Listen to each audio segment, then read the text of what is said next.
स्वागत है आपका देवभूमि समाचार में। मैं हूं आपके साथ जूही सिंह और बात करेंगे खबरों की। मुख्यमंत्री पुष्कर सिंह धामी ने सचिवालय में विभागीय उच्चाधिकारियों से बातचीत कर विभागीय योजनाओं के क्रियान्वयन के संबंध में दिशा निर्देश दिए। इसके साथ ही मुख्यमंत्री ने आए लोगों से भेंट की। मुख्यमंत्री ने महिला समूहों से भेंट कर उनकी समस्याएं सुनी, उनके निराकरण के निर्देश भी दिए।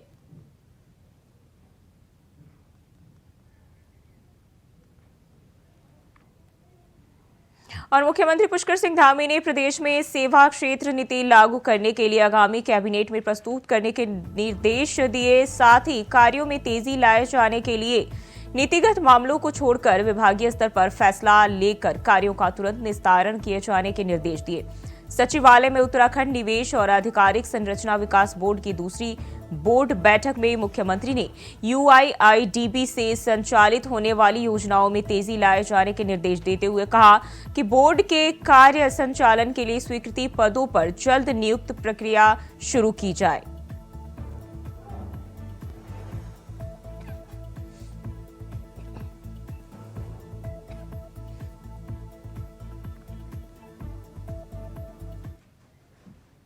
और देहरादून से बड़ी खबर सामने आ रही। विधायक जीना पर हुआ मुकदमा दर्ज, चालक संघ की तहरीर पर हुई कार्रवाई। नगर आयुक्त से अभद्रता मामले में IAS संघ ने किया तीखा विरोध। शहर कोतवाली में दर्ज हुआ मुकदमा। मंगलवार को बीजेपी विधायक की अभद्रता का वीडियो हुआ था वायरल। CM धामी भी दे चुके हैं जांच के आदेश। तो देहरादून से ये जानकारी सामने आ रही है। विधायक जीना पर मुकदमा दर्ज हो चुका है और इसको लेकर जो है मुख्यमंत्री पुष्कर सिंह धामी भी आदेश दे चुके हैं। और मंगलवार को बीजेपी विधायक की अभद्रता का वीडियो सामने आया था, जिसके बाद जो है मामले को लेकर मुकदमा दर्ज कराया गया है। तो देहरादून से ये जानकारी सामने आ रही है। नगर आयुक्त के साथ बदतमीजी करने का आरोप लगा है।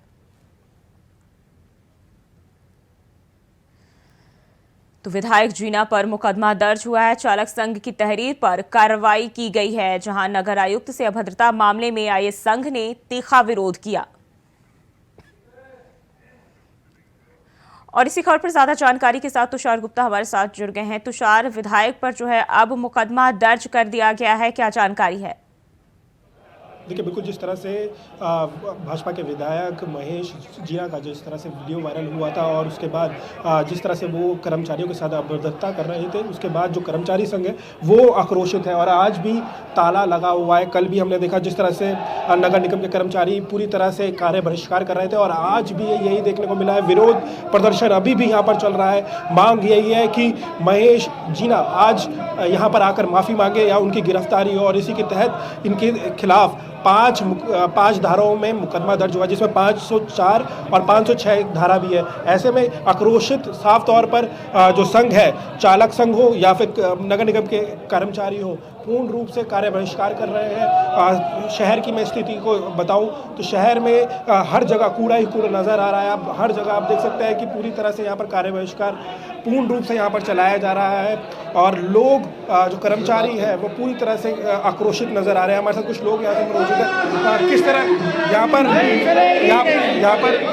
हम धरना कर रहे हैं, धरना चल रहा है,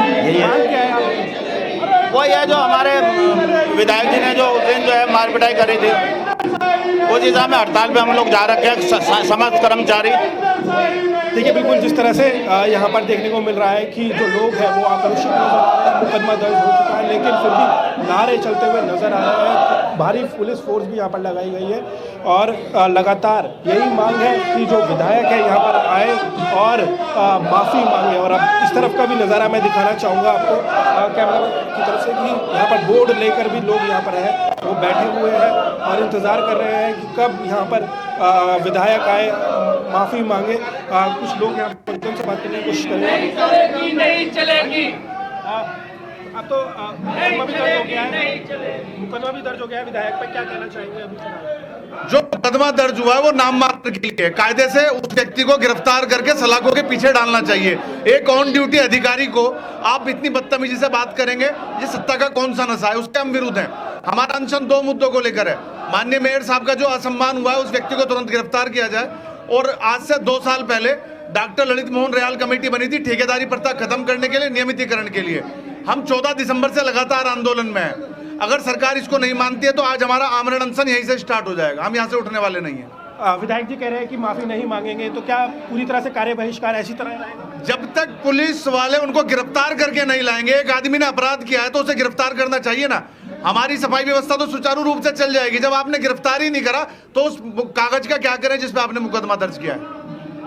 पूरी तरह से यहाँ पर आक्रोशित नजर आ रहे हैं जो कर्मचारी संघ के लोग हैं, और मांग यही है कि जो भाजपा विधायक है वो गिरफ्तारी उनकी हो, और साथ साथ भारतीय प्रशासनिक संघ ने भी इसे मजबूती से उठाया है। वो भी यही मांग कर रहे हैं कि विधायक को पर कार्रवाई हो, साथ साथ उनकी गिरफ्तारी की यहाँ पर मांग की जा रही है। तो जो कूड़ा है देहरादून शहर में इसी तरह फैला हुआ है, हर जगह गंदगी देखने को मिल रही है, क्योंकि नगर निगम के जो कर्मचारी हैं पूर्ण रूप से कार्य बहिष्कार कर रहे हैं। अब देखना होगा कि कब तक ये कार्य बहिष्कार चलता रहेगा या विधायक पे कोई कार्रवाई होगी। जी तुषार, अगर बात करें तो यहाँ जो है मामला दर्ज कर लिया गया है, लेकिन अगला कार्रवाई अगली जो है वो क्या की जाएगी, क्योंकि जो लोग हैं वहाँ उनमें साफ तौर पर आक्रोश देखने को मिल रहा है। देखिए, पूर्ण रूप से अगर मैं बात करूं तो पहले दिन से ही मुख्यमंत्री पुष्कर सिंह धामी ने इसका संज्ञान ले लिया था। गढ़वाल के जो आयुक्त है विनय शंकर पांडे, उन्होंने उनको 15 दिन के अंदर जो जांच है वो सौंपने की बात कही गई थी, जिसके बाद जो मतलब आप कह सकते हैं कि राज्य सरकार और साथ साथ जो प्रशासन है इसकी कार्रवाई करते हुए नजर आ रहा है। लेकिन ये माना जा रहा है कि जल्द भाजपा विधायक पर कोई कार्रवाई हो सकती है, क्योंकि जिस तरह से कर्मचारी यहाँ पर आक्रोशित नजर आ रहे हैं, कार्य बहिष्कार हो गया है, तो कहीं ना कहीं जो आम जनता है उनको भी परेशानी उठानी पड़ रही है। आप देख सकते हैं कि आवाज़ इतनी तेज़ है, आक्रोशित पूरी तरह से है। मांग यही है कि भाजपा विधायक पर कोई कार्रवाई हो, उनकी गिरफ्तारी हो, और इसके तहत आज पूरी तरह से बहिष्कार कर दिया है। कल भी हमने इस तरह की तस्वीरें देखी, तो पूर्ण रूप से यहाँ पर कार्य बहिष्कार है। मांग यही है विधायक पे जल्द से जल्द कार्रवाई हो। वही प्रशासन भी लगा हुआ है, जल्द रिपोर्ट मुख्यमंत्री को सौंपी जाएगी और उसके बाद हम कार्रवाई देख सकते हैं। जी तुषार, वहाँ जो लोग हैं उनसे बातचीत करने की कोशिश करिए, क्योंकि विधायक जी साफ तौर पर कह रहे हैं कि वो इसके लिए माफी नहीं मांगेंगे। देखिए, बिल्कुल जिस तरह से यहाँ पर लोग इकट्ठे हुए हैं उससे कहीं ना कहीं ऐसा लगता है कि काफ़ी आक्रोशित है। जिस तरह से बात नगर आयुक्त तक पहुँची और उनसे बहस की गई है। सर, अब तो मुकदमा भी हो गया है, क्या मांग है अभी फिलहाल? मांग यही है कि जब तक उनकी वो माफ़ी नहीं मांगते या जो है गिरफ्तार नहीं किया जाता है उनको, तब तक हमारी धरना प्रदर्शन जारी रहेगा। इसकी तरफ से कोई अभी आश्वासन दिया गया है कि कोई आश्वासन नहीं मिला। विधायक जी कह रहे हैं कि माफ़ी नहीं मांगेंगे, हमने कोई गलती नहीं की है। गलती नहीं की तो विधायक जी को आना चाहिए ना, सामने बताना चाहिए, क्योंकि कर्मचारियों को जो इस हिसाब से तो कोई भी वो करेगा।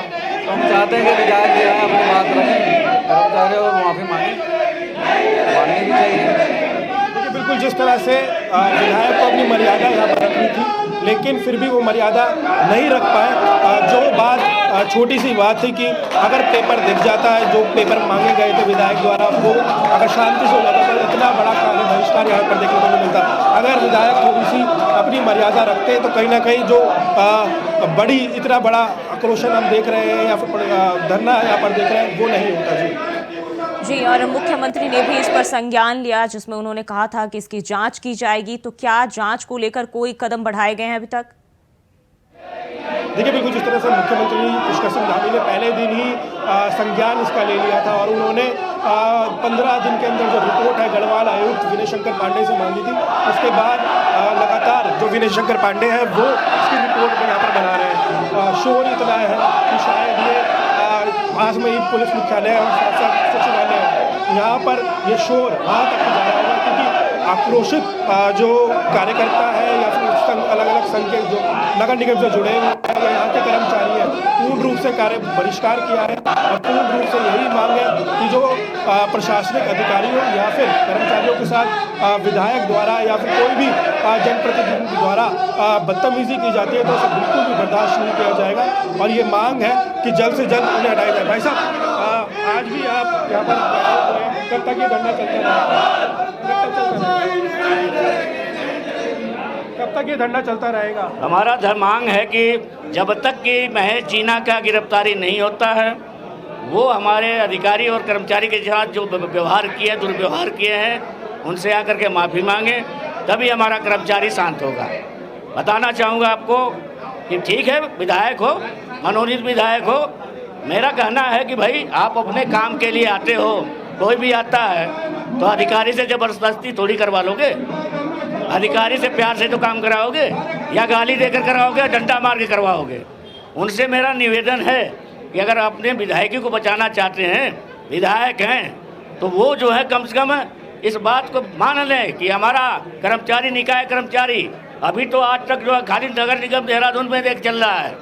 हम प्रांतीय महामंत्री हैं, हम पूरे प्रांत में निकाय कर्मियों को सोमवार से बोल देंगे, सभी हड़ताल पर चले जाएंगे, फिर स्थिति खराब हो जाएगी। न सफाई होगा, न कोई नगर निगम का काम होगा, सारे जनता परेशान होगी। मैं नहीं चाहता हूँ। जिस तरह से मुकदमा भी दर्ज हो चुका है, पुलिस ने कोई आश्वासन दिया है कि कब कार्रवाई होगी? अब मैं आपको बताना चाहता हूँ, हमारे अधिकारी IAS हैं, IAS होने के नाते उनका IAS एसोसिएशन भी है, उनके तरफ से भी मुकदमा दर्ज हुआ है और हम कर्मचारी संघ की तरफ से मुकदमा दर्ज किए हैं।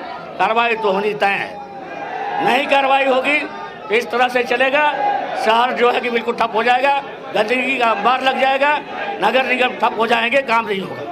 देखिए, बिल्कुल जिस तरह से पूर्ण रूप से चेतावनी दी गई है, जब तक यहाँ पर माफ़ी नहीं मांगी जाएगी या उनकी गिरफ्तारी नहीं होती, पूर्ण रूप से इसी तरह कार्य बहिष्कार रहेगा और पूरा देहरादून शहर है वो इसी तरह कूड़े में लिप्त रहेगा। अगर जल्द से जल्द इसका निस्तारण नहीं हुआ तो कहीं ना कहीं आम जनता को तो परेशानी होगी, ऊपर बैठे प्रशासनिक अधिकारियों को भी परेशानी हो सकती है। जी, साफ तौर पर ये लोग कहते हुए दिखाई दे रहे हैं कि अगर इस पर कार्रवाई नहीं हुई तो आगे भी प्रदर्शन जारी रखेंगे।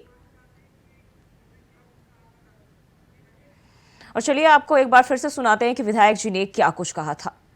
कैसे नहीं बताएगा? सोनी क्यों बैठ के बैठा था? सोनी कौन है तुम्हारे ऑफिस में? सर गलत बात है। मैं जनप्रतिनिधि होने के बाद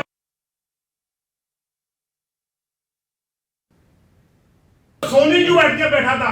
सोनी कौन है तुम्हारे ऑफिस में? सर गलत बात है। मैं जनप्रतिनिधि होने के बावजूद मेरे को कहना कि भाई मेरे को तो बाद में पता चला ये ठेकेदार है। आप मेरे से गाली कैसे नहीं? तो नगर आयुक्त से अभद्रता का मामला है, जहां बीजेपी विधायक से जो लोग हैं वो आक्रोशित है। तुषार, बात करेंगे यहाँ जो है प्रदर्शन कर रहे लोग, जो संघ के लोग हैं, वहां साफ तौर पर कर रहे हैं कि अगर वो माफी नहीं मांगते, उनकी गिरफ्तारी नहीं होती है, प्रदर्शन आगे भी जारी रहेगा।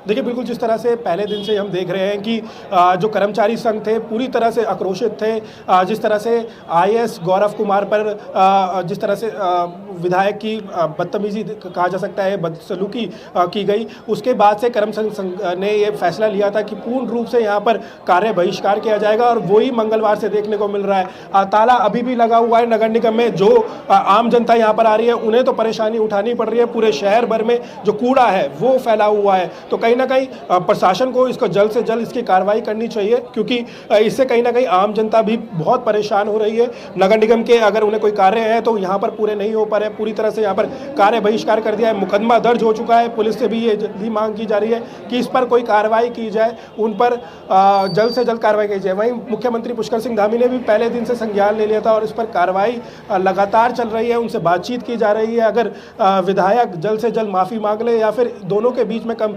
किसी तरह से कॉम्प्रोमाइज़ करने की कोशिश की जा रही है, कि चाहे वो प्रशासन के लोग हो या फिर जनप्रतिनिधि, दोनों से बातचीत की जा रही है कि दोनों के बीच में समन्वय बने, दोबारा से काम पे आए गए। लेकिन जिस तरह से कर्मचारी संघ आक्रोशित है, उनकी मांग यही है कि माफ़ी मांगी जाए और साथ साथ उनकी गिरफ्तारी हो। तो ऐसे में पूरी तरह से कार्य बहिष्कार है, आम जनमानस परेशान है। फिलहाल के लिए धरना प्रदर्शन अभी भी जारी है और ये माना जा रहा है कि जब तक विधायक माफ़ी नहीं मांगेंगे या उनकी गिरफ्तारी नहीं होती तो इसी तरह की धरना प्रदर्शन हमें देखने को मिलेगा।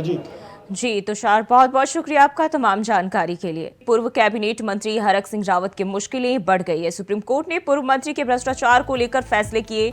जिम कॉर्बेट पार्क में पेड़ों की अवैध कटाई पर सुप्रीम कोर्ट हैरान हुआ। सुप्रीम कोर्ट ने हरक सिंह रावत को फटकार लगाई और CBI को 3 महीने में जांच कंप्लीट कर रिपोर्ट देने के लिए कहा। सुप्रीम कोर्ट ने कहा पेड़ों की अवैध कटाई को नजरअंदाज नहीं किया जा सकता है।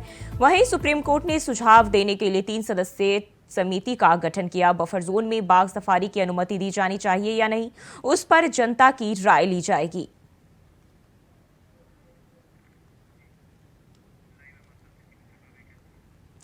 और इसी खबर पर ज्यादा जानकारी के साथ अभय कैंतुरा हमारे साथ लाइव जुड़ गए हैं। अभय, हरक सिंह रावत की मुश्किलें जो है बढ़ती हुई दिखाई दे रही है, क्या जानकारी है? बिल्कुल ये कह सकते हैं कि पूर्व कैबिनेट मंत्री हरक सिंह रावत की जो मुश्किलें हैं वो लगातार बढ़ती हुई नजर आ रही है।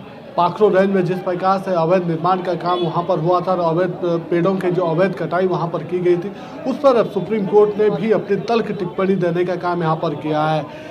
सीबीआई की जांच अभी इस मामले में चल रही है। सीबीआई को भी सुप्रीम कोर्ट की तरफ से निर्देश दे दिए गए कि 3 महीने के भीतर इस जांच को कंप्लीट कर लिया जाए और जो जांच की जो रिपोर्ट है वो यहाँ पर सौंपने का काम यहाँ पर कर दिया जाए, क्योंकि जिस प्रकार से कैबिनेट मंत्री के रहते हुए ये कार्य वहाँ पर हुआ है वो सीधे तौर पर एक जो फॉरेस्ट के जो नियम है उन नियमों के विपरीत उसे कहा जा सकता है। और जिन पेड़ों की कटाई के लिए कह सकते हैं कि कैबिनेट मंत्री या फिर दूसरे जो वन विभाग के जो तत्कालीन जो अधिकारी थे जो उस समय इन सब चीज़ों से मुकरने का काम कर रहे थे, इन सब चीज़ों को सही करा रहे थे, आज वो फंसते हुए नजर आ रहे हैं। सुप्रीम कोर्ट ने साफ तौर पर कहा कि किसी भी वन्य अभयारण्य में जहां पर बाघों की सफारी होती हो या दूसरे जानवर रहते हो जिसे आरक्षित श्रेणी में रखा गया, अगर वहां पर इस प्रकार से कार्य किया गया है तो वो दुस्साहस है। वो चाहे पूर्व कैबिनेट मंत्री ने किया हो या पूर्व जो वन विभाग के जो मंडलीय वन प्रभाग के अधिकारी थे, तत्कालीन जो डीएफओ थे, उनकी तरफ से किया गया हो, उस पर किसी भी प्रकार से कोई नरमी नहीं बरती जानी चाहिए। उन्होंने सीबीआई को साफ तौर पर कहा कि 3 महीने के भीतर अपनी क्लोजर रिपोर्ट यहां पर देनी होगी। अगर ये सब चीजें तय समय पर होती है तो पूर्व कैबिनेट मंत्री की जो मुश्किलें हैं वो लगातार यहां पर बढ़ेंगी और उनके खिलाफ जो शिकंजा है, कानूनी जो शिकंजा और मजबूती के साथ कसता हुआ नजर आएगा। अभी तक की कार्रवाई में कहा जा सकता है कि सीबीआई की तरफ से जो समन यहां पर दिए गए थे उसमें पूर्व कैबिनेट मंत्री हरक सिंह रावत की जो बहू है उनसे भी पूछताछ यहां पर हो चुकी है। उनकी जो पत्नी है जो उसमें तत्कालीन जिला पंचायत अध्यक्ष रही है पौड़ी की दीप्ति रावत, उनसे भी पूछताछ हो चुकी है। सीबीआई से भी पूर्व में ईडी की तरफ से पूछताछ की गई थी, लेकिन जब अभी तक आगे के जो नोटिस उनको समन किए गए पूछताछ के लिए उस पर उनके द्वारा पेश ना होने की बात यहां पर कही गई है और समय मांगने का काम यहां पर किया गया। लेकिन जिस प्रकार से सुप्रीम कोर्ट ने ये तल टिप्पणी यहां पर की है तो ऐसे में समझा जा सकता है कि जो पूर्व कैबिनेट मंत्री हरक सिंह रावत उनकी जो मुश्किलें होंगी और बढ़ेंगी और आने वाले दिनों में जो उनके खिलाफ जो कानूनी जो शिकंजा होगा और कसता हुआ नजर आएगा। जी, और अगर रिपोर्ट सौंपने के बाद ये दोषी पाए जाते हैं तो इनके सियासी भविष्य के लिए कितना मुश्किल होगा? देखिए, सियासी भविष्य तो हम इस रूप में भी यहाँ पर समझ सकते हैं कि अगर ये शिकंजा ज़्यादा देर कसता है और सीबीआई की जो जांच रिपोर्ट है उसमें पूर्व कैबिनेट मंत्री दोषी पाए जाते हैं तो फिर एक तरीके से कहा जा सकता है कि पूर्व कैबिनेट मंत्री हरक सिंह रावत का जो सियासी जो दौर रहा है वो आने वाले दिनों में नहीं देखने को मिल सकता है, क्योंकि उनके ऊपर कड़ी से कड़ी सजा यहाँ पर हो सकती है। जो रिव्यू के जो कानून है, फॉरेस्ट के जो कानून है, उनके हिसाब से ये उनको ये कह सकते हैं कि गैर जमानती वारंट उनको इशू यहाँ पर हो सकता है अगर जाँच प्रक्रिया तय समय पर होती है। लेकिन इतना जरूर कहा जा सकता है कि जिस प्रकार से कैबिनेट मंत्री इस पूरे मामले पर बचने का काम यहाँ पर कर रहे हैं, ना सीबीआई के सामने तय समय पर पहुँच पा रहे हैं और ना ही ईडी से पूछताछ पर अभी तक कोई सहयोग वहाँ पर दे रहे हैं, तो ये कहा जा सकता है कि लगातार जो उनके खिलाफ जो कानूनी शिकंजा और बढ़ेगा और आने वाले दिनों में जो उनकी मुश्किलें होंगी और बढ़ती हुई नजर आएंगी। जी, अब है 3 महीने का समय कोर्ट की ओर से दिया गया है, कब तक सीबीआई इसको लेकर जांच शुरू करेगी? इसे इस रूप में समझ सकते हैं कि अगर ये 3 महीने के भीतर अगर सीबीआई का जो ये जांच रिपोर्ट है कंप्लीट होती है तो फिर पूर्व कैबिनेट मंत्री की जो मुश्किलें होंगी और बढ़ेंगी। और जो 3 महीने का समय दिया गया ये सुप्रीम कोर्ट की हिदायत है सीबीआई को कि इस 3 महीने के भीतर उन्हें अपनी जांच रिपोर्ट कंप्लीट यहाँ पर करनी होगी। तो ये 3 महीने का समय ही इस समय कह सकते हैं कि पूर्व कैबिनेट मंत्री हरक सिंह रावत के पास यहाँ पर मौजूद है और इस दौरान उन्हें वो सब चीज़ें यहाँ पर करनी होगी, ताकि अपना बचाव भी करना होगा और वो सब चीज़ें जो आरोपों के खिलाफ अपने साक्ष्य यहाँ पर देने होंगे। नहीं तो सीबीआई की जांच रिपोर्ट में अभी तक जो साक्ष्य मिले हैं, जो ईडी की तरफ से भी जो कार्रवाई उनके खिलाफ यहाँ पर हुई है, तो ऐसे में पूर्व कैबिनेट मंत्री की मुश्किलें कम होने के बजाय और बढ़ती हुई नजर आ रही है। जी, अब है बहुत बहुत शुक्रिया आपका जानकारी साझा करने के लिए। और देवभूमि समाचार में फिलहाल के लिए बस इतना ही। खबरों के लिए बने रहिए इंडिया वॉइस के साथ।